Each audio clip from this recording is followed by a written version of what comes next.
স্বাধীনতা লাগে। যখন মূসা আলাইহিস সালামকে আল্লাহ বললেন, মূসা ফেরাউনের কাছে যেতে হবে, সীমা লঙ্ঘন করেছে। মূসা আলাইহিস সালাম বললেন, আমি সাবলীল ভাষায় কথা বলতে পারি না, আমি তার কাছে গিয়ে কথা বলতে পারবো না। তখন আল্লাহ বললেন, মূসা আমি তোমার ভাষা সুন্দর করে দিচ্ছি, তুমি বলো রব্বি ইশরাহ লি সাদরি ওয়া ইয়াসসির লি আমরি ওয়াহলুল উকদাতাম মিন লিসানি ইয়াফকাহু কাওলি। তখন মূসা আলাইহিস সালাম বললেন, আর একটা কথা, ফেরাউনের পক্ষ থেকে আমার উপর একটি হত্যার অভিযোগ আছে, এক থাপ্পড় দিয়ে আমি মানুষকে হত্যা করেছি, আমি তার কাছে গেলে সে আমাকে হত্যা করবে। তখন আল্লাহ বলছেন, মূসা আমি তোমার সাথে আছি, যাও ফেরাউন কি বলবে সেটা শুনবো, ফেরাউন কি করবে সেটা আমি দেখব। তখন মূসা আলাইহিস সালাম বলছেন, তবু আমার সাহস হচ্ছে না, আমার সাথে আমার ভাই হারুনকে দেন। আল্লাহ বলছেন, ঠিক আছে তাই দিলাম। প্রথম দাবি মেনে নিলাম মূসা, দ্বিতীয় দাবি মেনে নিলাম মূসা, তৃতীয় দাবি মেনে নিলাম মূসা, যাও দুই ভাই মিলে ফেরাউনের কাছে যাও। দুই ভাই মিলে ফেরাউনের কাছে গিয়েই বললেন, বনি ইসরায়েলকে ছেড়ে দিতে হবে, স্বাধীনতা ফিরিয়ে যায়। কোরআন মাজিদ হলে আপনাকে আমি বাস্তব দেখাতাম, বনি ইসরায়েলকে ছেড়ে দিতে হবে, স্বাধীনতা ফিরিয়ে দিতে হবে। এই কথাই বললেন মূসা আলাইহিস সালাম। আগে স্বাধীনতা লাগবে, তারপরে কোনো কথা, আগে ব্যক্তিত্ব লাগবে, তারপরে কোনো কথা। তখন ফেরাউন বলল, কে তুমি? তোমাকে কি আমি আমার বাড়িতে শিশুকালে লালন পালন করিনি? তুমি কি বহু বছর আমার মাঝে থাকনি? তুমি যা করেছো তা করেছো, তুমি মানুষ হত্যা করেছো, তুমি বড় অকৃতজ্ঞ।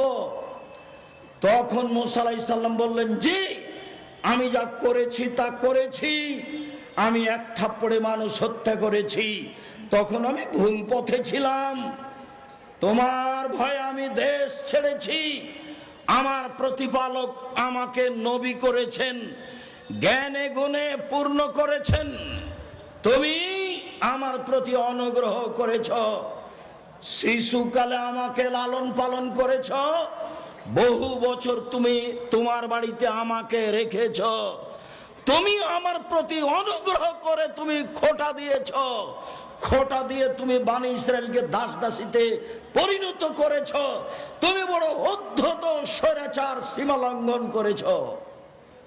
এই কথা মূসা আলাইহিস সালাম বললেন। আমি এই দুইটি নবীর দুইটি কথা বলে আব্দুল্লাহর বক্তব্যগুলি আপনাকে আবারও স্মরণ করতে বলছিলাম। স্বাধীনতা লাগে, ব্যক্তিত্ব লাগে, বিশ্বাসঘাতকতা ত্যাগ করতে হয়। 12 বছর নয়, বহুদিন পরে ইউসুফ আলাইহিস সালাম বলছেন, জুলাইখাকে জাতির সামনে ঘোষণা দিতে হবে, অন্যায় আমি জুলাইখা করেছি, ইউসুফ করেনি।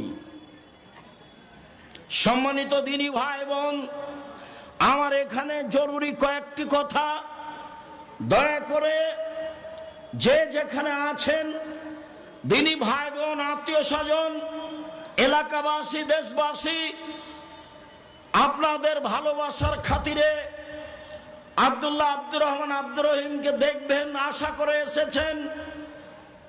দেবীনগরের সন্তান তারা, আপনার সন্তান তারা, আপনাদের ভাই তারা, আপনাদের ভাতিজা তারা। নিজের ছেলের উপরে ভালোবাসা যেমন, তাদের উপরে আপনাদের ভালোবাসা তেমন। এটাই কামনা করো তো তাদের জন্য আমি আপনাদের কাছে দোয়ার দাবি রাখি, এই মর্মে যে আল্লাহ যেন তাদের খিদমতকে কবুল করেন, আল্লাহ যেন তাদেরকে জাতির সামনে গ্রহণীয় করেন, আল্লাহ যেন তাদেরকে তাকওয়া ভিক্ষা দেন, পরহেজগারিতার ভিত্তিতে জাতির সামনে কোরআন এবং সহিহ হাদিস পেশ করবে, জাতির ভবিষ্যৎ কল্যাণ নিয়ে তারা আলোচনা করবে, জাতিকে পরকালমুখী করবে। এইটাই আমি দিন রাত আল্লাহকে বলছি। আমি যেটা আরো চেয়েছি, আমার মনে বড় সাধ, আমি এই দেশের মাটিতে উন্নত মানের প্রতিষ্ঠান গড়বই ইনশাআল্লাহ, যেখানে ছেলে মেয়ে বাংলা, ইংরেজি, আরবি উন্নত মানের শিক্ষা অর্জন করে জাতির অন্যায়ের বিরুদ্ধে লড়বে, মুখে কলমে মিডিয়ায় লড়বে ইনশাআল্লাহ। এই সুবাদে দিন কাটাচ্ছি। জামিয়া সালাফিয়া ডাঙ্গিপাড়া পাওয়া রাজশাহী প্রায় 40 বিঘা জমির উপরে অবস্থান করে। জামিয়া সালাফিয়া তানোর রাজশাহী এইটা প্রায় 60 থেকে 70 বিঘা জমির উপরে নির্মাণ হতে যাচ্ছে। জামিয়া সালাফিয়া রূপগঞ্জ, নারায়ণগঞ্জ, ঢাকা প্রায় 100 বিঘা জমির উপরে অবস্থান করে। জামিয়া সালাফিয়া দিনাজপুর তেঘরা এটা প্রায় 20 বিঘা জমির উপরে অবস্থান করে। জামিয়া সালাফিয়া চট্টগ্রাম রেডি আছে, চলমান হয়নি। জামিয়া সালাফিয়া বরিশাল চলমান আছে। জামিয়া সালাফিয়ার জন্য কুষ্টিয়ায় জমি কিনা আছে। জামিয়া সালাফিয়ার জন্য যশোরে জমি আছে। জামিয়া সালাফিয়ার জন্য ফেনীতে জমি আছে। জামিয়া সালাফিয়ার জন্য বগুড়ায় জমি আছে। জামিয়া সালাফিয়ার জন্য ময়মনসিংহ জেলায় জমি আছে। জামিয়া সালাফিয়ার জন্য কুমিল্লায় জমি প্রস্তুত আছে। সারা দেশ জুড়ে বড় বড় জেলায় জামিয়া সালাফিয়া গড়ব ইনশাআল্লাহ। সারা দেশ জুড়ে মক্তব পরিচালনা করব ইনশাআল্লাহ, যেখানে ছেলে মেয়ে আকীদা সংশোধন করবে এবং নিজেকে মুক্তি করবে গোলামি থেকে। লন্ডন আমেরিকায় যাই, যেতেই মিথ্যা কথা বলা লাগে, ওই দেশে গিয়ে সুদ নিয়ে জীবিকা নির্বাহ করা লাগে, মিথ্যে করে একটা মেয়েকে বিবাহ করা লাগে, তাহলে 2 জন লোকের ভাতা পাওয়া যায় এমনিতেই। বউ সাজে যেই সেও টাকা পায়, বউ সাজায় যে সেও টাকা পায়। ভিত্তি হচ্ছে সুদের উপরে, চলা ফিরা হচ্ছে মিথ্যার উপরে। বিদেশে গিয়ে দিন ধর্ম বিক্রি করে, স্বাধীনতা বিক্রি করে মুসলিম দিন কাটায়। পদ্মা সেতু তৈরি করে বিদেশের লোক, বাংলাদেশের লোক তারা লেবার হিসাবে কাজ করে। আমাকে বলছে আব্দুর রাজাক সাহেব, আপনি জামিয়া সালাফিয়ায় সায়েন্স খুলেন না কেন? আমার জন্মভূমি দেবীনগরে সায়েন্স আছে, এদেশের বড় বড় স্কুলে সায়েন্স আছে। তার ছেলের ফলাফল কি আমাকে শোনান। বাপে তো বহু টাকা খরচ করেছে, লক্ষ লক্ষ টাকা খরচ করে ছেলেকে মানুষ করেছে। ফলাফলে দেখা গেল সেই দিন বেশ হুঁশিয়ার, বুদ্ধিমান, সচেতন, মেধাবী ছেলেটা, দেবীনগরের ছেলেটা গাড়ি থেকে নামলো, পরনে প্যান্ট আছে, প্যান্ট টাকনোর নিচে আছে, দাড়ি চাঁচা আছে, হাতে সিগারেট আছে, গলায় টাই আছে, এইভাবে গাড়ি থেকে নামলো। একটু পরে গাড়ি থেকে নামলো বৌমা, হালকা হালকা গায়ে কাপড় আছে। একটু পরে নাতনি গাড়ি থেকে নামলো, পুতিন গাড়ি থেকে নামলো, গায়ে কাপড় নেই। দেখি গাড়ির পিছন দিকে কুকুর আছে। বলেন টাকাটার অবস্থা কি হলো? এরই নাম সায়েন্স। এবার আপনি দেখতে পারেন, বাড়ি যান ঢাকায়, ঢাকায় আপনার ওই পিজি হাসপাতালে ছেলে প্রতি মাসে 3 লক্ষ টাকা মাসে বেতনে চাকরি করে। প্রেসক্রিপশন ওই কোম্পানি লিখেছে যে কোম্পানি তাকে টাকা দেয়। ও জানে এর চেয়ে ওষুধ ভালো আছে। ও তো শয়তান, ও একটা আস্ত শয়তান, ও একটা প্রতারক। আপনারা বাপ মা প্রতারক। আপনি আপনার ছেলে মেয়ে কবর দিয়েছেন। এই জাতীয় শিক্ষিত, এই ব্যক্তিও শিক্ষিত, এই ছেলে মেয়ের কি উপকার করতে পারে? আমার নামে 5,000 কোটি টাকার মামলা হবে কেন? আমি ঠাকুরের কি করেছি? ঠাকুর বলেছে, ও কালিমা তোমার আকাশ, ও মা তোমার বাতাস। আমি বলেছি, ও ঠাকুর তোর বাপের আকাশ, কালিমার বাপের আকাশ। ঠাকুর জাতির শত্রু, ঠাকুর বাঙালির শত্রু, ঠাকুর জাতির শত্রু, ঠাকুর বাঙালির শত্রু, ঠাকুর ঢাকা বিশ্ববিদ্যালয়ের শত্রু, ঠাকুর বাংলা ভাষার শত্রু। আরে ঠাকুর হলো ইংরেজদের দালাল। যেদিন আমি মুসলিম ইংরেজদের নির্যাতনে জেলে আছি, সেই দিন ঠাকুর লন্ডনে থাকে। এর নাম ঠাকুর। ঠাকুর সবচেয়ে বড় বদ মানুষ এই বাংলার ইতিহাসে, ভারতের পাতায় সবচেয়ে বদ মানুষ এই ঠাকুর। যতবার বলেছে, ও মা তোমার আকাশ, ও মা তোমার বাতাস, ততবার ঠাকুর বলেছে, ও কালিমা তোমার আকাশ, ও কালিমা তোমার বাতাস। আমি আব্দুর রাজ্জাক বিন ইউসুফ, আমার ছেলে মেয়ে এই গান পড়তে পারে না, অসম্ভব। আপনার মতো পুরুষের সন্তান পড়তে পারে, আপনাকে আমি শিক্ষিত মনে করি না। আমি যে অশিক্ষিত, আপনি এই কথা আমি আজ থেকে না 30 বছর আগে বলেছি। আপনাকে, আপনার ছেলেকে, আপনার মেয়েকে, আপনার বাপকে, আপনার জাতিকে, আপনার বংশকে যদি আমি অশিক্ষিত প্রমাণ করতে না পারি, জাতির সামনে বক্তব্য দেব না। নতুন এই কথা বলিনি, বাংলার মাটিতে 30 বছর থেকে বলে আসছি, বিদ্যা কাকে বলে আগে নিজেকে জানতে হবে, তারপরে বাচ্চাকে বিদ্যা দিতে হবে। আপনার বাচ্চা বিদ্যাইটা বুঝতে পারলো না। বলেছি আমি 71 সাল থেকে নিয়ে এখন পর্যন্ত কোন শিক্ষিত মানুষ শিক্ষামন্ত্রী হয়নি এদেশে।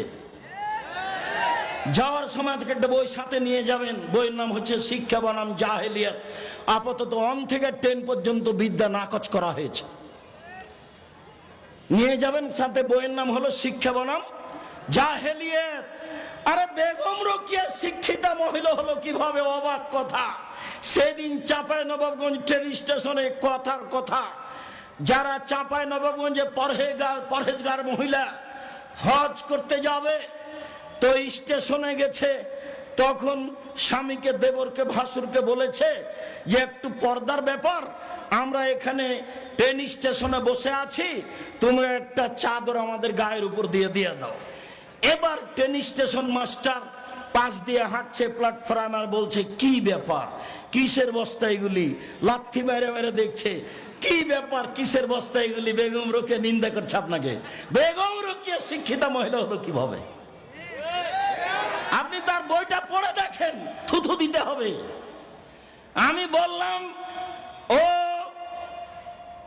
কাজী সাহেব, আপনার যে খাতার বিবাহ স্টেশনের জন্য আছে, ওইটাকে আমি টয়লেট পেপার হিসাবে ব্যবহার করা পছন্দ করি না। কেন? ওতে 4 জনের সাক্ষী আছে, 4 জনের সাক্ষী জেনা প্রমাণ করা লাগে। জেনা প্রমাণ করতে কয়জন সাক্ষী লাগে?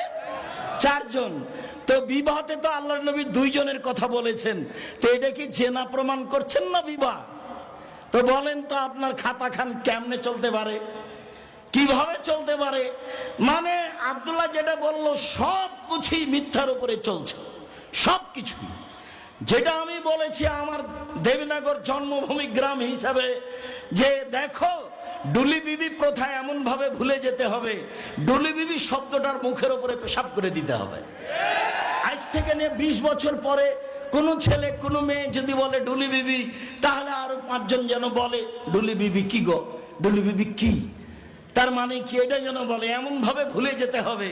মারিয়াম জন বলছে নাসিয়াম মানসিয়া, আমি জাতির অন্তর থেকে মুছে যেতে চাই। আরে ছি ছি ছি, আমি মারিয়াম, আমার বিবাহ হয়নি, আমার স্বামী নেই, আমি জেনাও করিনি, আমি ঈশাকে জাতির সামনে কি দিয়ে বুঝাবো? আমি ঈশাকে জাতির সামনে কি দিয়ে বুঝাবো?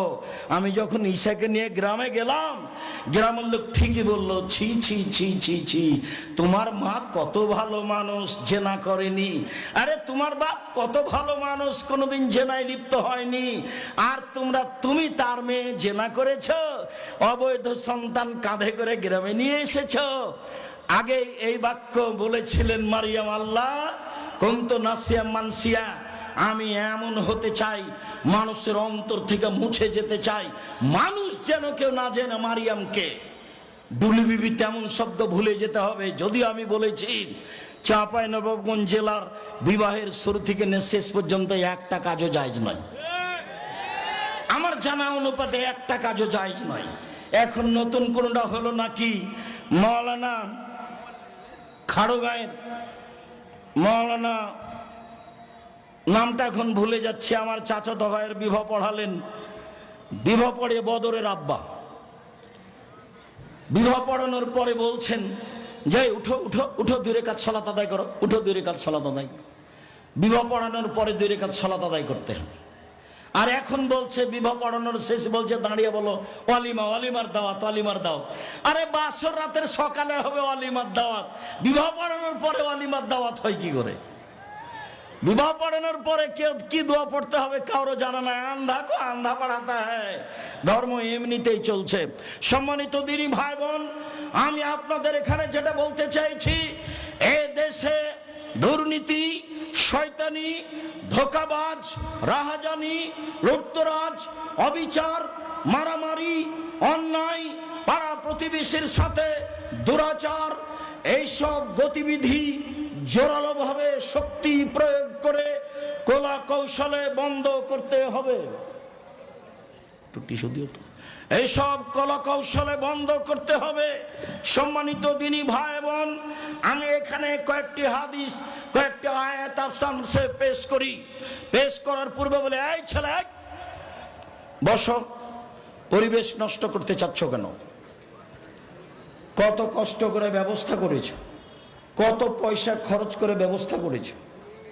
আসার পর থেকে কতজন আমাকে অনুরোধ করছে আপনি আমাদের গ্রামের মানুষ কেন আসবেন না, কিন্তু আমি যে আসতে পারবো না এটা যে বুঝাতে চাচ্ছি তো বুঝতে চায় না।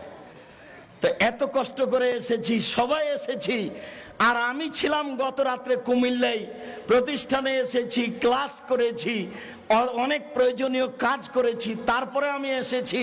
আমি ক্লান্ত হলাম না, আপনি আমাকে ক্লান্তি দেখাচ্ছেন? চায়ের স্টলে বসে আছেন কেন? আপনার লজ্জা হয় না কেন? শরম হয় না কেন? আমি এখানে কথা বলি, আপনি চায়ের স্টলে বসে আছেন, মানে আপনার লজ্জা হয় না কেন? আপনার শরম হয় না কেন? আপনার হায়া হয় না কেন? আপনার ইতস্তবোধ হয় না কেন? আপনি আমাকে কি দেখাতে চাচ্ছেন? বিদ্যা দেখাতে চাচ্ছেন? পয়সা দেখাতে চাচ্ছেন? জি না, ভুল হিসাব, সিদ্ধান্ত পরিবর্তন করতে হবে। আপনি মেয়ে মানুষ, ঢং ঢং করে এসেছেন গল্প করতে করতে, আবার ঢং ঢং করে চলে গেলেন। চলে গেলেন কেন? আমি তো আপনার জন্য এসেছি, আমি তো আপনার জন্য এসেছি, আব্দুল্লাহ তো আপনার জন্য এসেছে, আপনি চলে গেলেন কেন? বাইরে 4-5 জনের সঙ্গে গল্প করছেন কেন? মহিলা মানুষ, আপনার লজ্জা হয় না? ও আপনার ভাই, কে বললো ওটা ভাই? আপনার চাচাতো ভাই।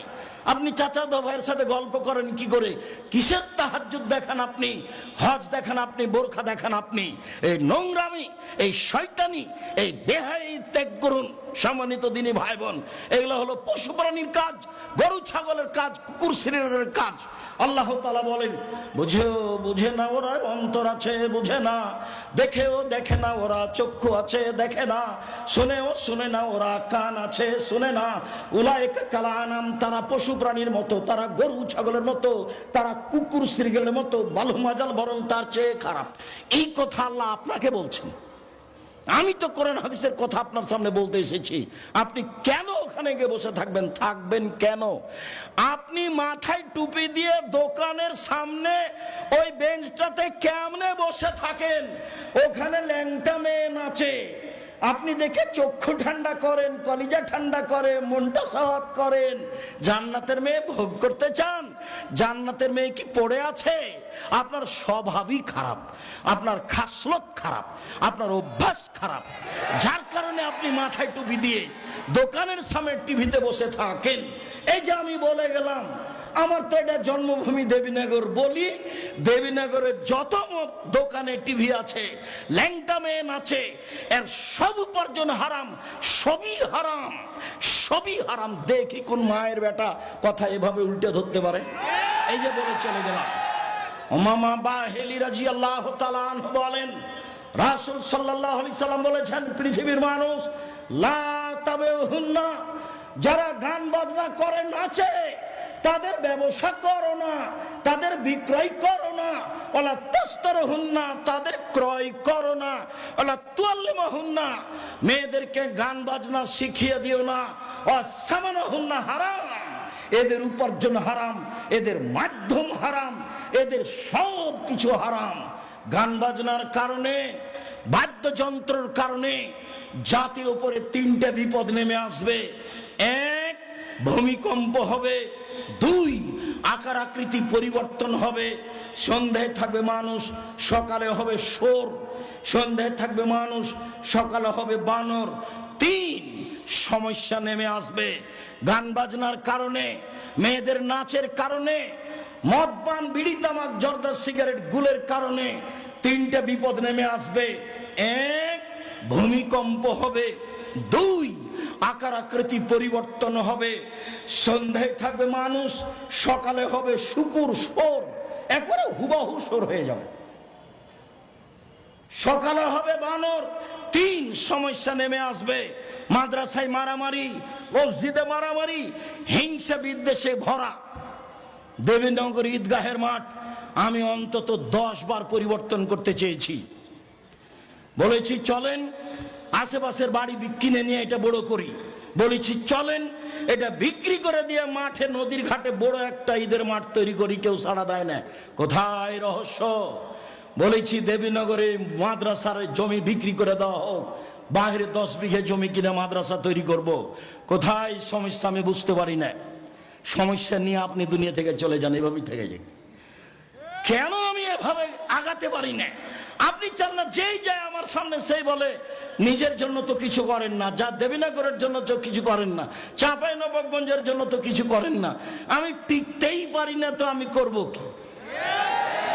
আমি তো এখানে টিকতেই পারি না। আমি যদি কালকে ঈদের মাঠে দেবীনগরে উপস্থিত হই, বড় বড় হুজুর তারাই নাকি ঈদের মাঠে কথা বলবে, তা আমি তো ওখানে পুঁটির মাছ ফেমসা, তা আমি আর কি করব? ওই হিসাবই করে না, পড়তে না জেনে বলছো ও ইমাম, তা আমি কি করতে পারি? করো যাও। এই তো অবস্থা আমি দেখতে পাচ্ছি। আমার এখানে হিংসার কিছু নেই, আপনি মনে কিছু নেবেন না। আপনার ওপর আমার ভালোবাসার অভাব নেই। কি বলতে চান কালকে ছেড়ে চলে যান, বাকিটা আমি দেখবো ইনশাআল্লাহ। কিভাবে করা লাগে সেটা আমি দেখবো। ঈদের মাঠ কিভাবে করা লাগে সেটা আমি দেখবো ইনশাআল্লাহ। আপনি আমাকে পরামর্শ দিবেন, অন্য কিছু করা লাগবে না, বাকি আমি দেখবো ইনশাআল্লাহ। জাতির যদি রাস্তাঘাট করে দিতে না পারি, জাতির যদি স্কুল কলেজ করে দিতে না পারি, জাতিকে চূড়ান্ত সঠিক ধর্ম দিতে পারবো ইনশাআল্লাহ। ধর্মের ব্যাপারে জাতিকে ফাঁকি দিয়ে পরকাল হারাতে রাজি নই। প্রতিষ্ঠান গড়তে পারি, আপনাকে গড়ে দেখাবো ইনশাআল্লাহ। আমি আপনার সাথে অদাবদ্ধ, জাতির সাথে অদাবদ্ধ। সম্মানিত দিনী ভাই বোন, বলছিলাম বিপদ তিনটি। এক, এই যে সারেবুল খমুরা, যখন আপনি নেশাদার দ্রব্য পান করবেন তখন তিনটে বিপদ নেমে আসবে। ভূমিকম্প, সর হয়ে যাওয়া সকালে বানর, আর বিপদ। দুই, জাহারাতিল কায়নাত, মেয়েরা যখন নাচবে, সব দোকানে মেয়ে নাচে, ঘন্টার ঘন্টা বসে থাকেন আপনি টুপি মাথায় দিয়ে, সব দোকানে মেয়ে নাচে, সব বাড়িতে মেয়ে নাচে। নবী বলছেন যেদিন মেয়েরা নাচবে সেই দিন এই তিনটা বিপদ নেমে আসবে। ওয়াদারাবু বিল মাযিব, যেদিন বাদ্যযন্ত্র প্রকাশ পাবে, সব মোবাইলে বাজনা বাজে, সব বাড়িতে বাজনা বাজে, সব দোকানেই বাজনা বাজে, দিব্যি দোকানে বাজনা বাজছে, টিভি চলছে, আর আপনি সেখানে বসে আছেন। আপনি বলছেন আমি 5 ওয়াক্ত সালাত আদায় করি, আপনি গ্রামের সর্দার, এগুলো বলছেন। আমি বলে গেলাম মধ্যে কিছু নিয়েন না, আপনি আমার ভাই, আপনি আপনার চাচা, আপনার স্বভাবই খারাপ, সেই জন্য এখানে বসে থাকেন। আমাদের গ্রামের ভাষায় আপনার খাসলত খারাপ। কেন আপনি এখানে বসে থাকবেন? এখানে ল্যাংটা মেয়ে নাচে। আল্লাহর নবীকে বলছেন, জাবের আল্লাহর নবী, হঠাৎ যদি আমার চোখটা বেটি ছেলের উপরে পড়ে যায়, মহিলার উপরে, তা আমি কি করবো? এটা জিজ্ঞাসা। হাদিস বুখারী মুসলিম। তখন আল্লাহর রাসূল তাকে বলছে, তিনি বলছেন ফা মারানি, আল্লাহর নবী আমাকে বললেন আন আসরিফা বাসারি, আমার চোখটা আমি ফিরিয়ে নিব, আমার চোখটা আমি ফিরিয়ে নেব। তা আপনি টিভিতে কারণবশত যদি খবর শোনেন, তো এভাবে থাকতে হবে, এভাবে থাকতে হবে। আপনি ওই রং মাখানো পতিতালয়ের মেয়েটার মুখখানের উপরে তাকিয়ে আছেন একবারে এক খেয়ালে, তখন আপনি তাহাজ্জুদ পড়েন। এটা হলো আল হায়া মিনাল ঈমান ওয়াল ঈমান ফিল জান্নাহ।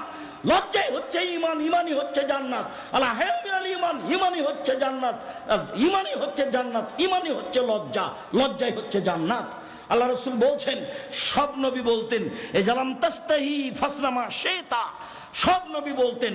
মুসা আলাইহিস সালাম বলেছেন, ঈসা আলাইহিস সালাম বলেছেন, ইব্রাহিম আলাইহিস সালাম বলেছেন, আমাদের নবী বলেছেন, যখন তুমি লজ্জা করবে না তখন তুমি সবকিছুই করতে পারো, যখন তুমি লজ্জা করবে না তখন তুমি সবকিছুই করতে পারো। লজ্জা আছে আপনার? জিনা, লজ্জা নেই। বেটি ছেলেটা বলছে আমাদের গ্রামের, ওইটা আমার চাচাতো ভাই, ওটা আমার খালাতো ভাই।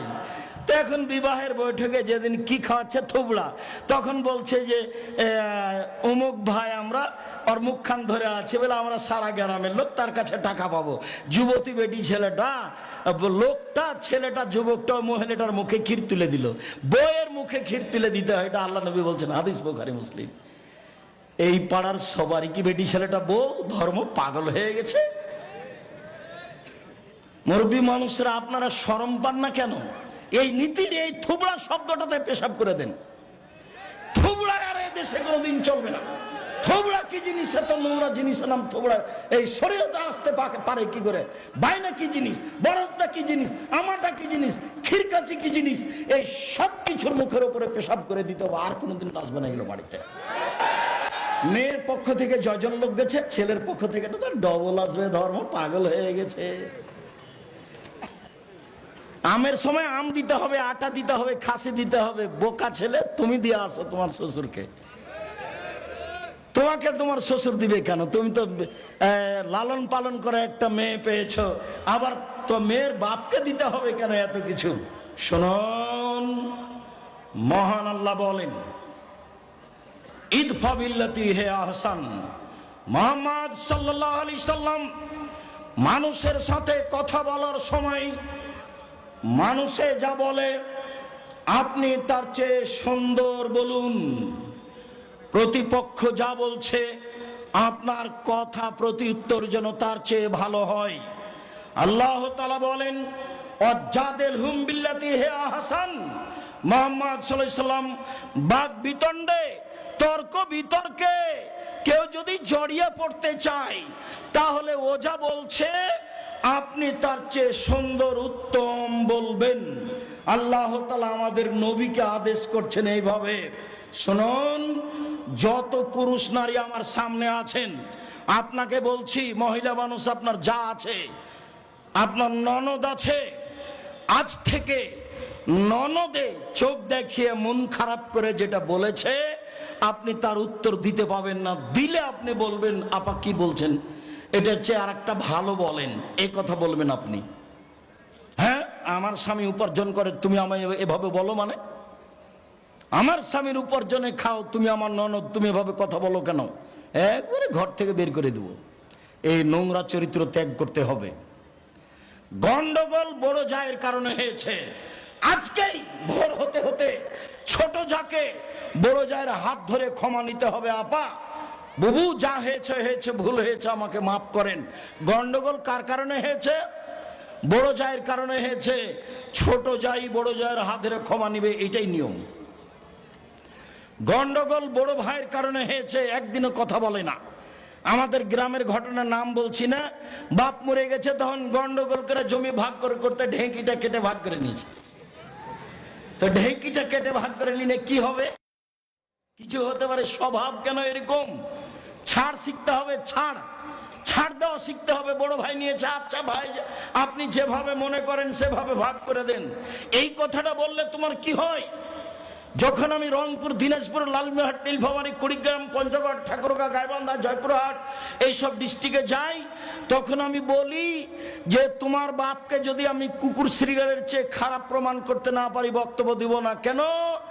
এইসব ডিস্ট্রিক্টের লোকেরা বোনদেরকে জমি দেয় না, এরা শ্বশুর কাছে যৌতুক নেই। তো তোমার বাপকে যদি আমি কুকুর শ্রীগালের চেয়ে খারাপ মনে করতে না পারি, প্রমাণ করতে না পারি, বক্তব্য দিব না। আর তুমি তোমার আব্বাকে গিয়ে বলবা রাত্রে, আব্বা ভাগ্য নিয়ে এসেছি, আব্বা ভাগ্য ছেড়ে আসেনি। ভাগ্যে যদি জমিদারি থাকে জমিদারি করে খাবো, ভাগ্যে যদি ভিক্ষা করা থাকে ভিক্ষা করে খাবো, ফুফুর জমি খাবো না। এই কথা বলতে পারবে না? তো ছেলে বলে, হ্যাঁ অবশ্যই বলবো, অবশ্যই বলবো। কলা বিক্রি করে খেতে রাজি আছি, লোন নিয়ে নয়। চকলেট বিক্রি করে খেতে রাজি আছি, লোন নিয়ে নয়। ছোট থেকে ছোট, বড় থেকে বড় ব্যবসা করব সময়ের গতিতে। বড় ব্যবসায়ী হতে আমাকে মোটামুটি 30 থেকে 35 বছর সময় লাগবে। একদিনই হিরোইন কিনলাম, কলকাতায় বিক্রি করলাম, ঢাকায় রাতে রাতে ধনী হয়ে গেলাম। লোন নিয়ে ব্যবসা করলাম, এ ব্যবসা চলবে না। ভাইয়ের সাথে ভালো আচরণ, জায়ের সাথে ভালো আচরণ, বউয়ের সাথে ভালো করতে হবে, এ কথা আল্লাহ তাআলা বলেন। শুনুন দিনী ভাই বোন, এক খেয়ালে চেয়ে থাকবেন, কথা অতীব গুরুত্বপূর্ণ। আমার দিনী বোনেরা যারা আছেন, যারা গেছে এসেছে, ঢং ঢং করে চলে গেছে, ঢং ঢং করে আপনি বসে থাকেন, আপনার গায়ের উপর দিয়ে আর একজন চলে গেলে আপনি মুখ খুলবেন না। যাক, আপনার গায়ের উপরে পা দিয়ে চলে গেছে, মুখ বন্ধ করে রাখেন, মুখ খুলবেন না। মুখ খুললেই বিপদ। আল্লাহর নবী বললেন, বাঁচার 3টা পথ। সমাজে ভালো হওয়ার তিনটে পথ। এক, মুখখান বন্ধ রেখো, জাহান্নাম থেকে বেঁচে যাওয়া, সমাজে ভালো হয়ে যাওয়া। দুই, জরুরি প্রয়োজন ছাড়া বাড়ি ত্যাগ করবা না, জাহান্নাম থেকে বেঁচে যাওয়া, সমাজে ভালো হয়ে যাওয়া।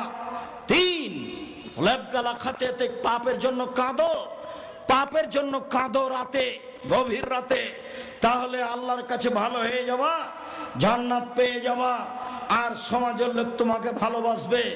কাঁদলে জান্নাত হবেই। আল্লাহর নবী বলেন, তিন শ্রেণীর চক্ষু জাহান্নাম দেখবে না, তিন শ্রেণীর মানুষ জান্নাতে যাবেই যাবেই যাবে। এক শ্রেণীর মানুষ বাকাত মিন খাসিয়াতিল্লাহ, যে আল্লাহর ভয়ে কাঁদে, সে জান্নাতে যাবে। দুই, যে আল্লাহ রাস্তায় পাহারা দেয়, দিন ধর্মের কাজ করে, সে জান্নাতে যাবে। তিন, গাজাতান মাহারিমিল্লাহ, অপর নারীকে দেখে চক্ষু নিচু করে, যে সে জান্নাতে যাবে। টিভির অবস্থা কি হবে, গার্লস স্কুলের অবস্থা কি হবে, আপনার মহিলা কলেজের অবস্থা কি হবে? বেগানা নারীকে দেখে চক্ষু নিচু করে, যে সে জান্নাতে যাবে, যাবেই যাবে। আল্লাহ রাসূল বলছেন, লা ইয়ালাজান নারার রাজুলু বাকামিন খাসিয়াতিল্লাহ হাত্তা ইয়ালাদা লাবানু ফি দারে। গাভীর বাঁট থেকে চাপ দিয়ে দুধ বের করে ভিতরে ঢোকানো যায় না, যেমন আল্লাহর ভয়ে কাঁদে যে সে জাহান্নামে যাবে না, তেমন গাভীর বাঁট থেকে, বান থেকে, ওলান থেকে চাপ দিয়ে দুধ বের করে ভিতরে ঢোকানো যায় না, যেমন আল্লাহর ভয়ে কাঁদে যে সে জাহান্নামে যাবে না, তেমন সে জান্নাতে যাবেই যাবে। বলছিলাম মানুষের সাথে ভালো আচরণ করতে শিখুন। বলছিলাম ইবাদতের জগতে সবচেয়ে ভারী নেকির ইবাদত ভালো আচরণ। তাহাজ্জুদ পড়লে নেকি হবে, তবে সবচেয়ে ভারী নেকি হবে না। হজ করলে নেকি হবে, তবে সবচেয়ে ভারী নেকি হবে না। রমজান মাসে রমজানের সিয়াম পালন করলে এই নেকি, হজ করলে এই নেকি। আপনার দাড়ি পাল্লাই যত ভারী, ভালো চাল চলন, ভালো আচরণের নেকি আপনার দাড়ি পাল্লাই এর চেয়ে হাজারো গুণ, লাখো গুণ বেশি ভারী। আমি একটা হাদিস আগে বলি, এক খেয়ালে চেয়ে থাকবেন, 19-20 হয় না যেন। এই ছেলেরা, আর একজনের গাও থেকে হাত নামিয়ে নাও, আমার দিকে চেয়ে থাকো। আবু দারদা রাদিয়াল্লাহু তাআলা আনহু বলেন, রাসূল সাল্লাল্লাহু আলাইহি সাল্লাম বলেছেন, ইন্না আসকালা শাইইন ইদা ফি মিজানিল মুমিনি ইয়াউমাল কিয়ামা খুলুকুন হাসান। মুমিন পুরুষ নারীর নেকির পাল্লাই সবচেয়ে যেটা ভারী নেকি রাখা হবে, মুমিন পুরুষ নারীর বিচারের মাঠে নেকির পাল্লাই সবচেয়ে যেটা ভারী নেকি রাখা হবে, সেটা হলো ভালো আচরণ, ভালো চাল চলন। লোকে বলে ছেলেটার স্বভাব ভালো, লোকে বলে ছেলেটার চাল চলন ভালো, এটাই হলো স্বভাব ভালো। লোকে বলে দুনিয়ার খারাপ, লোকে বলে শয়তান। ও দুমুখার কথা বলিও না তো, তাহলে তার চাল চলন খারাপ, এটা মানুষে বুঝে। আবার একটু বলি, এখানে একটা অটো দাঁড়িয়ে আছে, আমি বসে আছি, আর আপনি অটোতে উঠেছেন, উঠতেই লোকটা টান দিয়েছে, এখন আপনি আমার মুখের উপরে পড়ে গেছেন ব্যাগটা নিয়ে। তা আমি বললাম, বসেন বসেন বসেন, কোনো সমস্যা নেই, বসেন। এইটা একটা আচরণ। আমি বললাম, চোখ নাই, চোখ নাই, দেখতে পান না, এইভাবে উঠেন কেন, মানুষের গায়ের উপরে পড়ে যান, এটা একটা আচরণ। বলেন তো কোনটা ভালো? তাহলে মানুষ ভালোটা বুঝে। এইটার নেকি সবচেয়ে ভারী নেকি দাঁড়ি পাল্লাই। মনে রাখবেন, হিন্দুদের দাঁড়ি পাল্লা বিচারের মাঠে হবে না। কেন? তাদের নেকি নেই। ইহুদিদের দাঁড়ি পাল্লা বিচারের মাঠে হবে না। কেন? তাদের নেকি নেই। খ্রিস্টানদের দাঁড়ি পাল্লা বিচারের মাঠে হবে না। কেন? তাদের নেকি নেই। কাদিয়ানি, শিয়া, এই আকীদার যারা, তাদের বিচারের মাঠে পাপ নেকি ওজন হবে না, কেননা তাদের নেকি নেই। আল্লাহ তাআলা বলছেন, ওয়ায়ুখাযু বিন-নাওয়াসি ওয়াল আকদাম, তার পায়ে এবং মাথা ধরে তাকে টেনে হেঁচড়ে জাহান্নামে নিক্ষেপ করা হবে, তার পাপ নেকি ওজন হবে না। যারা মোমেন পুরুষ নারী নেকি করেছে পাপ করেছে, এদের পাপ নেকি ওজন হবে একাধিক আয়াত একাধিক হাদিস। বলছিলাম মনে রাখা ভালো হবে, বিচারের মাঠে সবচেয়ে ভারী নেকির ইবাদত হলো ভালো চালচলন, ভালো আচরণ। ভালো চালচলন দিয়ে জান্নাতুল ফেরদাউস পাওয়া যায়। এমন কোন ইবাদত নেই যা দিয়ে সরাসরি জান্নাতুল ফেরদাউস পাওয়া যাবে। হজ করে হয় না, সিয়াম পালন রোজা থেকে হয় না, সালাত আদায় করে হয় না, দান খায়রাত করে হয় না। ভালো আচরণ দিয়ে জান্নাতুল ফেরদাউস পাওয়া যায়। এক খেলে চেয়ে থাকুন, আল্লাহর নবী বলেন, আনা জাইমুন বে বাইতিন ফিল জান্নাহ লেমান তারাকাল কিসবা ওয়াইন কানা মাযে। কেউ যদি মজাক করেও মিথ্যা না বলে, আমি মুহাম্মদ সাল্লাল্লাহু আলাইহি সাল্লাম তাকে জান্নাতে একটি ঘর নিয়ে দিব। কেউ যদি মজাক করে হলেও মিথ্যা না বলে, আমি তাকে জান্নাতে একটি ঘর নিয়ে দিব। তিনি বলেন, ওবে বাইতিন লেমান তারাকাল মেরা ওয়াইন কানা মুহিক্কান। কেউ যদি তর্ক ছেড়ে দেয় সত্য হলেও, না আব্দুর রাজ্জাক সাহেব এটা বলেছেন, আরে না এটা বলেছেন, আরে না এটা বলেছেন, আসসালামু আলাইকুম গেলাম, আপনার সাথে আমি তর্ক করতে রাজি নই। সত্য হলেও যে তর্ক ছেড়ে দেয়, আমি মুহাম্মদ সাল্লাল্লাহু আলাইহি সাল্লাম তার জন্য জান্নাতে একটি ঘর নিয়ে দিব। এবার তিনি বলছেন, ওয়ালাল জান্নাত লিমান হাসানা খুলুকাহু। যে তার চাল চলন ভালো করলো, আমি মুহাম্মদ সাল্লাল্লাহু আলাইহি সাল্লাম তাকে জান্নাতুল ফেরদাউস নিয়ে দিব। চাল চলন ভালো বলে কাকে? সকাল হতে হতে বড় ভাইয়ের হাত ধরে ক্ষমা নিতে হবে, দুইজনে একসাথেই চলতে হবে ভাইয়ে ভাইয়ে। গলিতে বাবলা কাঠের কাঁটা দিয়ে রাস্তা ঘিরে দিয়েছে, দিয়ে বলছে তুই কোন দিকে যাবি যা, তুই কোন দিকে যাবি যা। ওর বউ বলছে যেতে দিবে না, যেতে দিবে না, ভালো করে বাঁধো, ভালো করে বাঁধো। বদ মায়া লোকটা বলছে ভালো করে বাঁধো, ভালো করে বাঁধো। কত খাসলত খারাপ গায়দেল নিবি, সেই স্বামীকে এইভাবে বলছে। অবাক কথা, স্বামীকে এভাবে উদ্বুদ্ধ করছে অন্যায়ের পরে।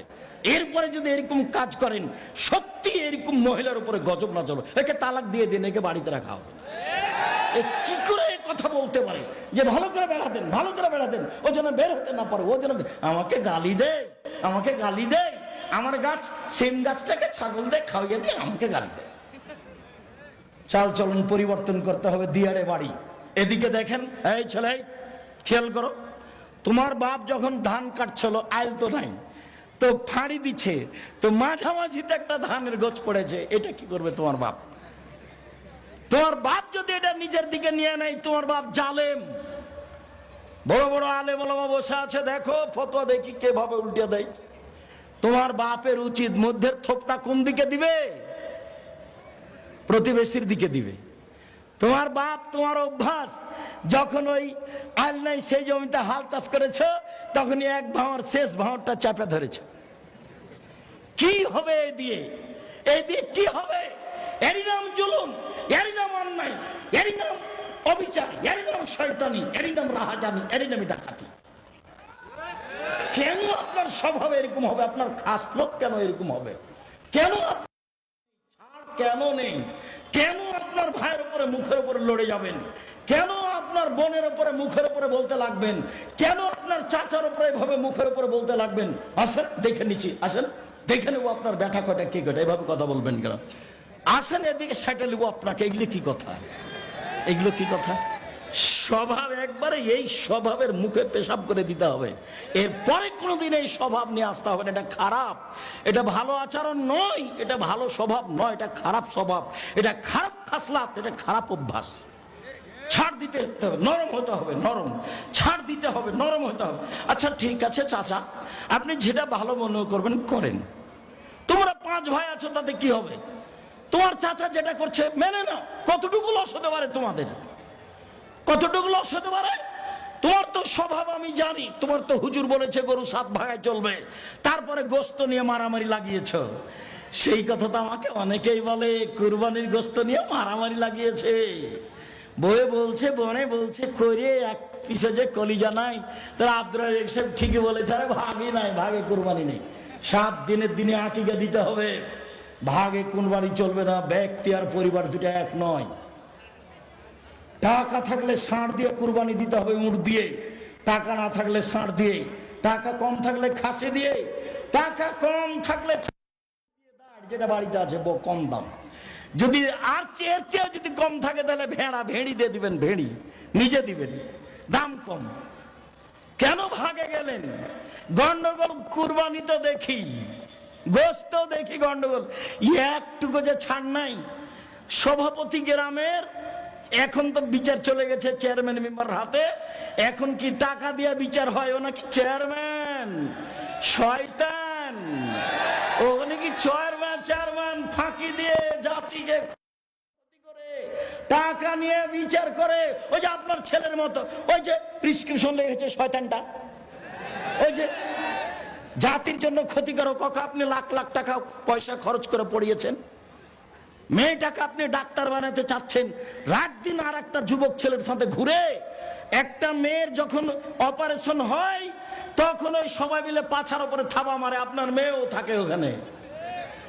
এই ছেলেগুলো জিজ্ঞাসা করেন, আপনার ভাতিজাকে জিজ্ঞাসা করেন, আপনার ভাতিজাকে জিজ্ঞাসা করে, হ্যাঁ বেটা এরকমই কথা, চাচা একবারে এর চেয়ে বেশি। চাচা লজ্জা হয় না কেন আপনার? শরম হয় না কেন আপনার? হায়া হয় না কেন আপনার? ইতস্তবোধ হয় না কেন আপনার? বোধোদয় হয় না কেন আপনার?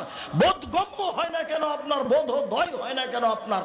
আপনি যে মানুষ, বুঝেও বুঝে না ওরা, অন্তর আছে বুঝে না, দেখেও দেখে না ওরা, চক্ষু আছে দেখে না, শুনেও শুনে না ওরা, কান আছে শোনে না। উলাইকা কাল আনাম, তারা পশু প্রাণীর মতো, তারা গরু ছাগলের মতো, তারা কুকুর শৃগালের মতো, বালহু মাজাল, বরং তার চেয়ে খারাপ। শুনুন, আপনার নেকির পাল্লায় সবচেয়ে ভারী নেকি ভালো আচরণ। শুনুন, সবচেয়ে দামি জান্নাত, জান্নাতুল ফেরদাউস পাওয়া যায় ভালো আচরণে, তাহাজ্জুদে নয়। জান্নাতুল ফেরদাউস পাওয়া যায় ভালো আচরণে, হজে নয়। হজে জান্নাত পাওয়া যেতে পারে, দামি জান্নাত, জান্নাতুল ফেরদাউস পাওয়া যায় সিয়ামে, রোজাতে নয়, ভালো আচরণে। এবার সবচেয়ে দামি জান্নাত, আবু মালিক আশআরী রাদিয়াল্লাহু তাআলা আনহু বলেন, রাসূল সাল্লাল্লাহু আলাইহি ওয়াসাল্লাম বলেছেন, ইন্না ফিল জান্নাতে গরাফিরা যাহিরাহা মিন বাতিনিহা ওয়া বাতিনুহা মিন যাহিরিহা।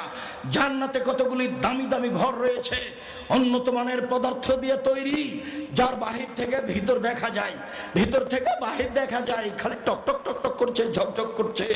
তো সাহাবীগণ বললেন, লেমান হাজেই, এত দামি ঘর কে পাবে? আল্লাহ রাসূল বলছেন, লেমান আলানাল কালামা, যার স্বভাব ভালো সে পাবে। যার স্বভাব নরম, ভাইয়ের সাথে ঝগড়া করে না, বোনের সাথে করে না, গ্রামবাসীর সাথে করে না, বউকে গালি দেয় না, কত যে মুখ খারাপ।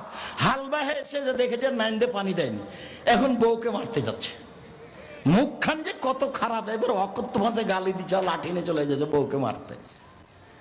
আরে তোমার জন্য ভাত রান্না করে দিয়েছে, এটাই তো অনেক। দিল্লির মেয়েকে বিবাহ করো, তারপরে কাজ করতে বলো, দেখে নিবা। খালি বলো না একটা উর্দু ভাষী মেয়েকে, আরবি ভাষী মেয়েকে বউ খালি বিবাহ করার পরে বলো যে একটু ভাত রান্না করবে না, তাহলে বলবে কে আমায় তারি দেশি আয়, কে আমায় বাঁধি আয়ে হো, আমি কি তোমার দাসী নাকি কাজ করব? কি পেয়েছো তুমি? বাঙালি মেয়ে তো এত ভাত রান্না করেছে, গরুকে পানি খাওয়াইছে, নাইন্দে পানি দিয়েছে, পোয়াল শুকিয়ে দিয়েছে, তারপরও লাঠি। স্বভাব কেন এমন? আজ থেকে পরিবর্তন করতে হবে, ভবিষ্যতে কোনোদিন বউকে গালি দিবেন না। দামি জান্নাত পাওয়া যায় ভালো আচরণে। চলুন দেখি, ভালো আচরণে একসাথে বড় বড় দুইটি ইবাদতের নেকি হয় ভালো আচরণে। এক, নিয়মিত তাহাজ্জুদ পড়লে যত নেকি হয়। দুই, নিয়মিত রোজা থাকলে যত নেকি হয়। দুইটা মিলে যত নেকি হয়, ভালো আচরণে তত নেকি হয়। আয়েশা রাদিয়াল্লাহু তাআলা আনহা বলেন, ইয়াজুদু বিহুসনি খুলুকিহি দারাজাতাস সাইমুল কায়েম। তাহাজ্জুদ পড়ে যত নেকি হয়, নিয়মিত নফল সিয়াম রোজা থেকে যত নেকি হয়, ভালো আচরণে তত নেকি হয়। আজকে এই চাল চলন পরিবর্তন করতে হবে। জিন্দেগিতে কোনো মুরব্বী মানুষের উপরে ক্ষেপতে হবে না, অপমান করতে হবে না, ধমকাতে হবে না, ছাড় দিতে শিখতে হবে। সম্মানিত দিনী ভাই বোন, আমি আপনাকে আন্তরিকভাবে অনুরোধ করছি, আমি আপনার বাড়ির মানুষ, নিজের জন্য যেমন ভালো হওয়া চাই, আপনার জন্য তেমন ভালো হওয়া চাই। ছেলেরা শোনো, আমি তোমাদেরকে বলতে চাচ্ছি, তোমরাও তাড়াতাড়ি ফিরে আসো। মানুষকে অপমান করিও না, মানুষকে ক্ষমতা দেখায়ও না, দলীয় দাপট দেখায়ও না। যদি দেখাও তাহলে মনে রাখো ফেরাউন ডুবে গেছে 1500 বছর পরেও। যদি ক্ষমতা দেখাও তাহলে তোমাদের নেত্রীর বয়স হলো 45 মিনিট। তোমাদের নেত্রী ছেড়ে দিতে হবে কয় মিনিটের মধ্যে? 45 মিনিটের মধ্যে। দেখবা ক্ষমতা, ক্ষমতা দেখায় না, দেখবা ক্ষমতা দেখো না। খুলনার অঘোষিত সম্রাট এরশাদ শিকদার, মেয়ের মাথার উপরে একটু হাত দেওয়ার সুযোগ হয়নি। খুলনার অঘোষিত সম্রাট এরশাদ শিকদার দাম্ভিকতা দেখিয়ে বাঁচতে চায় না, রাতে রাতে দেশ দখল। সকালে বললেন কুয়েত হলো ইরাকের 19তম প্রদেশ। এমন ভাবে চলে গেলেন প্রেসিডেন্ট সাদ্দাম দেশ থেকে, নিজে দেশের জজের হাতে ফাঁসি নিয়ে বিদায় নিলেন। নিরুপায়। দেখবেন নিরুপায় কাকে বলে দেখতে হবে হাতে নাতে 45 মিনিট। দেশের আলেম ওলামাকে জেলে, দেশের ফাঁসি দিয়ে, দেশের জ্ঞানী গুণীকে জেলে দিয়ে, দেশের বিচারকে উঠিয়ে দিয়ে, বিদেশ থেকে টাকা পয়সা নিয়ে দেশ উন্নয়নের নামে কোটি টাকা আত্মসাৎ করে, মানুষজনকে জেলে রেখে, চোখ বন্ধ করে রেখে, দেশ বিদেশে গুম করে দিয়ে শেষ পর্যন্ত 45 মিনিটের মধ্যে দেশ ছেড়ে দিতে হয়েছে। তার নাম অত্যাচার। মনে রেখো, জুলুমবাজি করে জমি বেশি ঢাল বেয়ে নিয়ে, একটা থোপ নিজের দিকে করে নিয়ে বেশি দিন টিকা যায় না। একদিন বয়স ছিল 40, দেখা গেল 60, দেখা গেল একদিন নেই, এরই নাম বয়স। সম্মানিত দিনী ভাই বোন, নওয়াস ইবনে সামান বলছেন, আমি আল্লাহর নবীকে বললাম, আল্লাহর নবী, পাপ কি জিনিস, নেকি কি জিনিস? আল্লাহ রাসূল বললেন, নেকি হলো ভালো আচরণ। আমি আল্লাহর নবীকে বললাম, আল্লাহর নবী, মা খায়রু মাতিল ইনসান, আল্লাহ তো মানুষকে অনেক নেয়ামত দিয়েছেন, বাড়ি গাড়ি জমি জায়গা অর্থ সম্পদ দিয়েছেন, সবচেয়ে দামি সম্পদ কি? তখন আল্লাহ রাসূল বললেন, আল খলকুল হাসান, সেটা হলো ভালো আচরণ। সম্মানিত দিনী ভাই বোন, রাসূল সাল্লাল্লাহু আলাইহি সাল্লাম বলেন, আল্লাহ তাআলা বলেছেন এই সদাচরণ, আল্লাহ বলছেন সদাচরণকে, এই সদাচরণ শোন, মান ওয়াসালাকে ওয়াসালতুহু, তোকে যে নিবে আমি আল্লাহ তাকে নিব, তোকে যে ছেড়ে দিবে আমি আল্লাহ তাকে ছেড়ে দিব। সদাচরণ আল্লাহর আরশ ধরে ঝুলন্ত অবস্থায় বলে, সদাচরণ আল্লাহর আরশ ধরে ঝুলন্ত অবস্থায় বলে, মান ওয়াসালানি ওয়াসালাহুল্লাহ ও মান কাতানি কাতাহুল্লাহ, যে আমাকে নিবে আল্লাহ তাকে নিবেন, যে আমাকে ছেড়ে দিবে আল্লাহ তাকে ছেড়ে দিবেন। যার ভালো আচরণ নেই তার আল্লাহ নেই। আব্দুর রাজ্জাক সাহেব, যার আল্লাহ নেই সে খায় কিভাবে? হিন্দু যেভাবে খায়, হিন্দু খেতে পায় না, ও এভাবে পাবে। সম্মানিত দিনী ভাই বোন, শেষে চলে আসলাম। আল্লাহ রাসূল বলছেন, সবাই গ্রামবাসী, দেবীনগরের পুরুষ নারী এইভাবে থাকতে হবে। আল মুমিন লিল মুমিন কাল বুনিয়ান, একজন মুমিন পুরুষ নারী আর একজনের সাথে প্রাচীরের মতো। সুম্মা সাব্বাকা বাইনা আসাবিহি, ডান হাত বাম হাতের আঙ্গুলের ভিতরে ঢোকালেন। দেখেন দেখেন মহিলারা, আপনারা দেখেন, এইভাবে থাকবে পুরুষ নারী। বুবু বুবু বলে কি বলছেন ওগুলো? এইভাবে ইনিস্তাকারাহ ইস্তাকা করলো। মাথায় ব্যথা হলে সব ব্যথা। আমি যদি বিপদে পড়ি তাহলে আপনিও বিপদে পড়বেন, তার নাম মোমেন পুরুষ। আমি বিপদে পড়েছি তো আপনি খুশি হয়ে বলছেন ঠিক হয়েছে, ঠিক হয়েছে, ঠিক হয়েছে। এই স্বভাব ঠিক নয়। আমার নিজের চোখে দেখা গরু জবাই করতে দেখেছি আমি নিজে। আর একজন প্রতিপক্ষের লোক বিপদে পড়েছে, তখন গরু জবাই করেছে। শুক্রিয়া। এই আচরণ ছেড়ে দিয়ে ভালো আচরণ গ্রহণ করতে হবে। যার নেকি বিচারের মাঠে সবচেয়ে ভারী নেকি। যাওয়ার সময় সব বই পুস্তক এখানে আছে, আব্দুল্লাহর লেখা বই আছে। আপনার ওই ফিলিস্তিন সম্পর্কে যা লিখেছে, আলিতে পত্রিকা তার সম্পাদকীয় আছে, আপনারা আব্দুল্লাহকে ভালোবাসেন, আমিও ভালোবাসি, তার বই পুস্তক পড়ি। ইতেশাম পত্রিকা আছে, আর আব্দুল্লাহর আম্মার বই আছে, কেন এই নির্যাতন, কি তার প্রতিকার, শিক্ষা বনাম জাহেলিয়াত, কেন হব অবরোধবাসিনী বেগম রোকিয়া, কেন হব অবরোধবাসিনী, মর্যাদা চাই। সম্মানিত দিনী ভাই বোন, আমি প্রথমে আপনাদের শুকরিয়া আদায় করি, জাযাকুমুল্লাহ খায়র। বাংলাদেশের দূরদূরান্ত হতে দেশবাসী, এলাকাবাসী সবার উপস্থিতিতে আমি খুব খুশি হয়েছি। আপনার ভালোবাসা আল্লাহ কবুল করুক। আমার কোনো কথাই কষ্ট নিয়েন না, আমি আপনার গ্রামের মানুষ, তাই আপনার গ্রামের মতো করে বললাম, আমার জন্মভূমির মতো করে বললাম। এটা আপনাকে আসলে মূলত পরিবর্তনের লক্ষ্যে, আপনি মনে কিছু নিয়েন না। আমি আপনার খুশির আশাতে খুশি হয়েছি। প্রশাসনের পক্ষ থেকে আপনারা অনেকে এসেছেন, আমি আপনাদের শুকরিয়া আদায় করি। প্রশাসনদেরকে আমি স্বাগতম জানাই। আল্লাহ আপনাদের এই প্রশাসনিক দায়িত্ব পালনে তৌফিক দান করুক, রুজিতে বরকত দান করুক, আল্লাহুম্মা আমিন। আমাদের যারা গ্রামের ছেলেরা, আমাদের যারা আলেম ওলামা এখানে উপস্থিত হয়েছেন, আমি দেবীনগরের আলেম ওলামা, দেবীনগরের মহিলারা যারা হাফেজা আলেমা, আমি আপনাদের শুকরিয়া আদায় করি, জাযাকুমুল্লাহ খায়র। আপনারাও আমার অজান্তে অনেকে কোরআনের হাফেজা, আপনারা অনেকে দাওরা পাস করেছেন, আপনারা অনেকে ভালো জ্ঞান অর্জন করেছেন। আমি আপনার বাড়ির গ্রামের মানুষ হিসাবে আপনার শুকরিয়া আদায় করি, জাযাকুমুল্লাহ খায়র।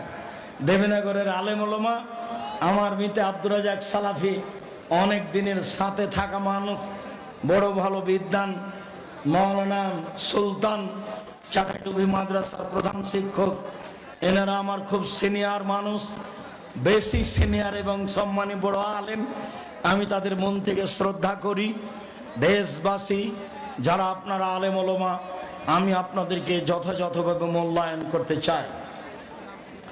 আপনি ভালোবাসা দিয়ে আমার সাথে চললে আমার পক্ষ থেকে আপনার ব্যাপারে ভালো পরামর্শ থাকবে ইনশাআল্লাহ। কোনো কথাকে সামনে নিয়ে মন খারাপ করবেন না। সাথে সাথে বই পুস্তকগুলি সবাই নিয়ে যাবেন, আমার দিনী বোনেরা নিয়ে যাবেন। আদর্শ নারী, আদর্শ পরিবার, আদর্শ পুরুষ, এইগুলো আপনার জন্য লেখা আছে। আদর্শ নারী, আদর্শ পুরুষ, আদর্শ পরিবার, এগুলো আপনার জন্য লেখা আছে। আর দোয়ার বইটি আছে আমার লেখা, প্রায় 35টি হাদিস আছে হাত তুলে দোয়া করার, 14টা স্থান আছে কোথায় কোথায় হাত তুলে দোয়া করতে হবে। আমাদের দাওয়া এলাল্লাহর ছেলেরা প্রতি বছর প্রোগ্রাম করুক, আমি আমার জন্মভূমিতে এসে এখানে দিনের কথা বলি আপনাদের ভালোবাসা নিয়ে, এটা আমার ঐকান্তিক ইচ্ছে। আমি আপনার প্রতিদিন ইচ্ছে মতো না আসতে পারলেও এরকম একটা দিনে আমি আসার চেষ্টা করব ইনশাআল্লাহ। আমি আপনাদের ভালোবাসাকে গ্রহণ করলাম, আল্লাহ আপনাদের ভালোবাসার বিনিময় দান করুক, আল্লাহুম্মা আমিন। খুব ভালোভাবে মনে রাখবেন, আমি আপনার ভাই হিসাবে আপনার বাড়ির মানুষ, আমি তোমার চাচা হিসাবে তোমার বাড়ির মানুষ। আপনি বয়স্ক মহিলা মানুষ, আমার মা চাচি হিসাবে আমি আপনার ছেলে। আপনি আমাকে স্নেহ করেন, আমি সময়ে সবে আপনার দরজায় আসবো ইনশাআল্লাহ। সামান্যতম হিংসা বিদ্বেষ রেখে 1 মিনিট আমি চলতে বাঁচতে রাজি নই। হিংসামুক্ত প্রতিষ্ঠান জামিয়া সালাফিয়া, দলমুক্ত প্রতিষ্ঠান জামিয়া সালাফিয়া, সংগঠন মুক্ত প্রতিষ্ঠান জামিয়া সালাফিয়া। জামিয়া সালাফিয়া আসবেন, ভালোবাসা রয়েছে আপনার জন্য ইনশাআল্লাহ। বিয়ে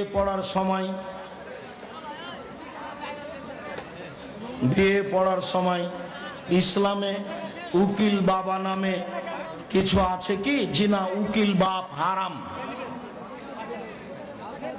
উকিল বাপ হারাম। বাপ বেঁচে থাকতে আর একজন যদি উকিল করা লাগে তাহলে বাপকে আগে মারতে হবে। তারপর আমার মিথ্যা কথা বললে আরো শক্ত করে বলতে, উকিল বাপ ফেরেছেন পাগলাম। চট্টগ্রামে বিবাহের দিন যে উকিল বাপ হয়েছে সেদিন থেকে ওই বাপ ওই বেটির বাড়ি বেড়াতে আসে, এই মেয়ে বাপের বাড়ি বেড়াতে যায়, বাপের সাথে আর যোগাযোগ নেই, উকিল বাপই বাপ চট্টগ্রামে। প্রিয় সাহেব, কবরে মাটি দেওয়ার সময় দাঁড়িয়ে মাটি দিতে হবে, জি দাঁড়িয়ে দিতে হবে। পরীক্ষায় পাস হলে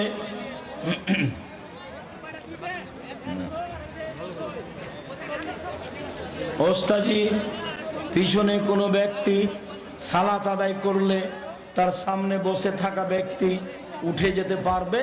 হ্যাঁ পারবে, ডানে বামে হয়ে পারবে। মরুর মানে একদিক থেকে একদিক চলে যাওয়া, এইটা নিষেধ। ওই দিক থেকে এদিকে, এদিক থেকে এদিকে। কাপড়ের মোজা মাসে করা যাবে? খুব শক্তভাবে বলা আছে, কাপড়ের হোক, চামড়ার হোক, চিকন হোক, মোটা হোক, যার নাম মোজা। তবে তোমাদের যে ঢঙ্গের মোজা যেটা টাকনোর নিচে আছে, এগুলো চলবে না। এগুলো তো বেটি ছেলের মতো হলো যারা স্কিন পায়জামা পরে আছে, বাপ টুপি মাথা দিয়ে আছে। বেটি কি পায়জামা পরে আছে? স্কিন পায়জামা পরে আছে। মেয়ের নখ বড় আছে। পতিতালয়ের মেয়েদের, ইহুদি খ্রিস্টানদের পতিতালয়ের মেয়েদের বৈশিষ্ট্য নখ বড় রাখা, নখে নেইল পালিশ দেওয়া। ইহুদি খ্রিস্টানদের পতিতালয়ের মেয়েদের বৈশিষ্ট্য নখ বড় রাখা, নখে নেইল পালিশ দেওয়া, কপালে টিপ দেওয়া হিন্দুদের নীতি। হিন্দু মেয়েকে বিবাহ করার 10টি পদ্ধতি আছে। একটি পদ্ধতির নাম রাক্ষসী বিবাহ।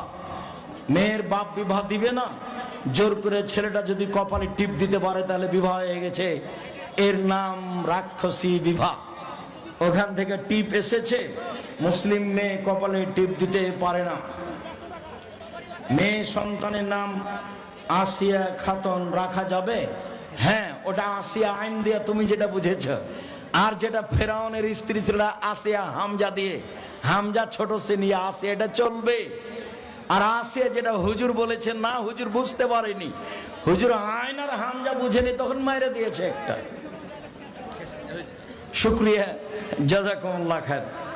আমি আপনাদের অন্তর থেকে ভালোবাসি, গ্রামবাসী, এলাকাবাসী, মা বোন, খালা ফুফু যারা আছেন, ভাই ভাতিজা ভাস্তি যারা আছো, তোমাদের আমি শুকরিয়া আদায় করি। আল্লাহ তুমি আমাদের দিনের উপরে রাখো। আমাদের যারা মারা গেছে তুমি তাদের কবরের শাস্তি মাফ করো। আমরা যারা অসুস্থ তুমি তাদের আরোগ্য দান করো। আমরা যারা বেঁচে আছি তুমি তাদেরকে তোমার রাসূলের পদ্ধতি অনুযায়ী চলার তৌফিক দান করো। আব্দুল্লাহর আলোচনা খুব গুরুত্ব সহকারে বোঝার তৌফিক দান করো। আর আমরা যে সদাচরণের কথা বললাম, এই সদাচরণটা যথাযথভাবে করার চেষ্টা করি, আল্লাহ ভালোবাসবেন ইনশাআল্লাহ। আব্দুর রহিমের খুব গুরুত্বপূর্ণ কথা ছিল কোরআন নিয়ে। অবশ্যই সূরা মুলক রাতে পড়ব, কবরের শাস্তি হবে না। অবশ্যই আয়াতুল কুরসি পড়ব 5 ওয়াক্ত সালাতের পরে, মরলেই জান্নাত। অবশ্যই সূরা ইখলাস 3 বার পড়ব, একবার কোরআন মাজিদ পড়ার সময় নেকি পেয়ে যাব। অবশ্যই যে কোনো বিপদে নাস ফালাক পড়ব, আল্লাহ বিপদ থেকে বাঁচিয়ে দিবেন। আল্লাহ তুমি তৌফিক দান করো। আল্লাহুম্মা আমিন। সুবহানাকাল্লাহুম্মা ওয়া বিহামদিকা আশহাদু আল্লা ইলাহা ইল্লা আনতা আস্তাগফিরুকা ওয়া আতুবু ইলাইক। আসসালামু আলাইকুম ওয়া রাহমাতুল্লাহ। সবাইকে একটু আপনার হাতে ক্রেস দিতে যাচ্ছে।